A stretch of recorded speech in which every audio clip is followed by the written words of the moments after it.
everybody. Welcome back. Wednesday night edition of Inside the Headset. We're going to go over to Memphis and talk to the head coach of the Christian Brothers Purple Wave, head coach Thomas McDaniel. How you doing tonight, Coach? I'm doing well, sir. How are you? I'm doing well.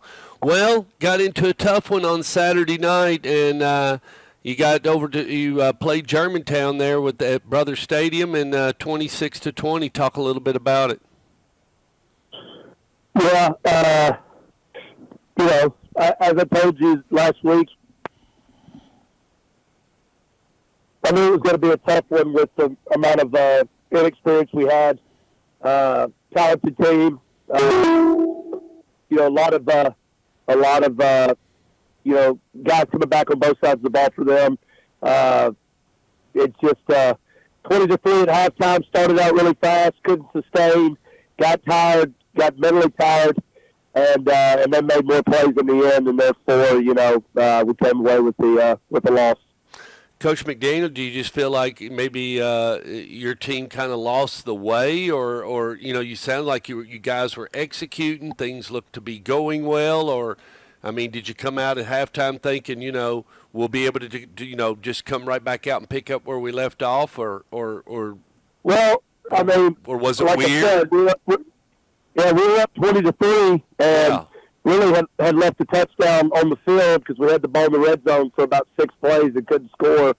And I think that they had thrown 3 interceptions in the first half. They wanted to be a team that kind of throws it all over the field, and we really did a great job on some big plays. And so at halftime, they decided to line up and try to just run it right at us. And unfortunately for us, they found success doing it. We didn't have many answers. So we couldn't get off the field on third down. They converted a fourth down or two, had some boneheaded penalties in the third quarter. It was just kind of a comedy of errors, so to speak. And, again, we couldn't get off the field, big, long drives, and, just everything that went right for us in the first half went wrong in the second half. So, again, there's no excuses to be made. We weren't prepared well enough, and that's my fault, but a lot of learning to be had, and we'll get better moving forward. When you go back to doing this, what's the first thing you try to tell these guys when you're trying to do it?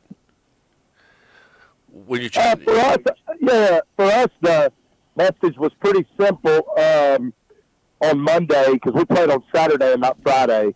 So we gave them off Sunday and then came back Monday.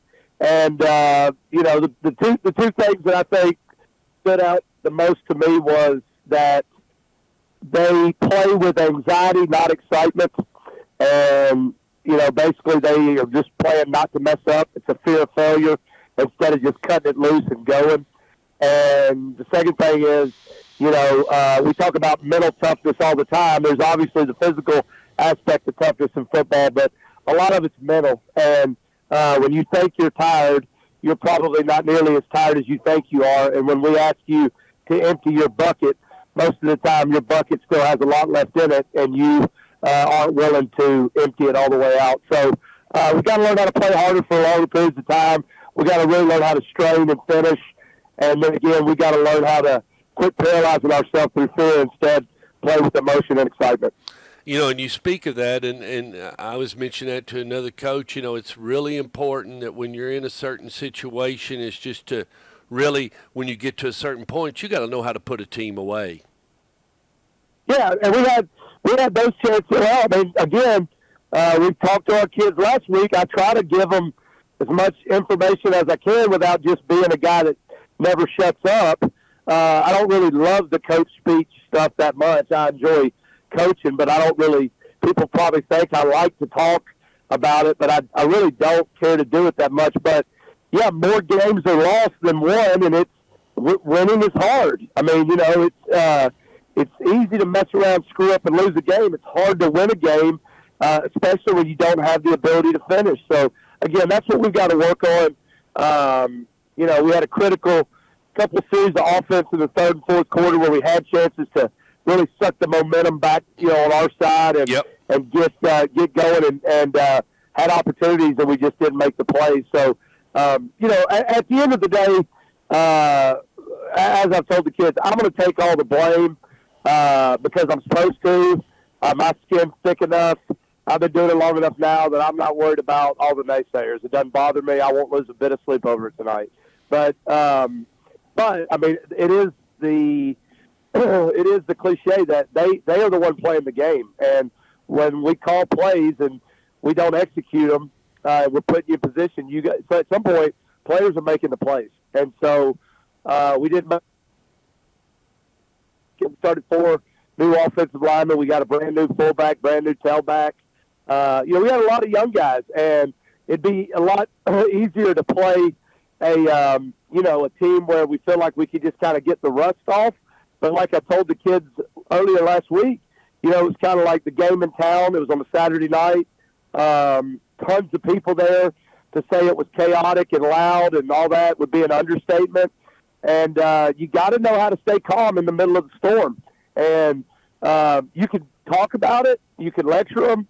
You can prepare them as best you can. But until you get in the deep, dark abyss, the muck of all that chaos, you can't figure it out until you're really in it. And so I think we got some guys that got big-eyed. I think sometimes even coaches can get big-eyed.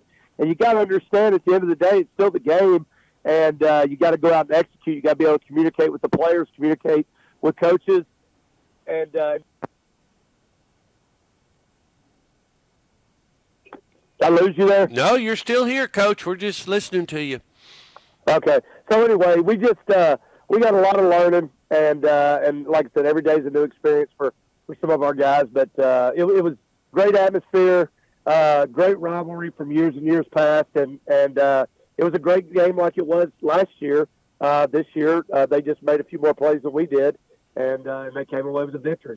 It's a good game for you to play in town from a non-region aspect, because you're going to be tested anyway. You saw what Big Red did to Ravenwood, so the road down the road is not getting any easier, is it, Coach? I mean, there's some guys out there waiting at the end of the bus stop for you.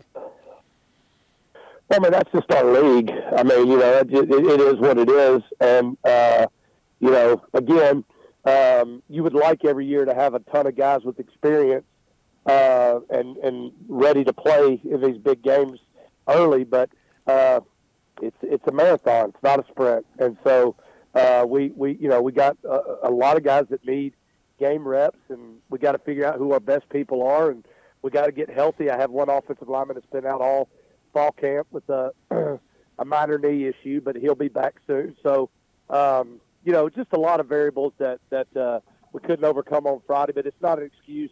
At the end of the day, we had chances to win the game. We were up 20-3 at halftime. The bottom line is, in my opinion, when you're up 20-3 at halftime, you don't lose, period. And, they had 22 first downs. That's unacceptable. We had 16 penalties. That's completely unacceptable. So it's just, again, it's everything on the spectrum of every way we could shoot ourselves in the foot, we did, and that's my responsibility to get it better and hopefully get it fixed. And I know we will. We've been through this stuff before. My guys are resilient. They're gonna take the coach, and they're gonna learn to do what they're supposed to do, and that's what makes the journey so much fun. You fall back and going to catch Sheffield and Ryan Silverfield, and this is a game that your school's got a lot of heart towards, doesn't it, Coach? Well, this week we got to work on getting better. Work on Christian Brothers, and like I said, it's a short week with a game on Saturday, but we've had a good couple days. The kids are anxious to get back on the field. We're anxious to play at home. It'll be our home opener. And, we just need those live reps, so we're excited. Coach, take care. Have a good game, and we'll talk to you next week. All right, Stuart. Appreciate it. Thank you. See you, brother.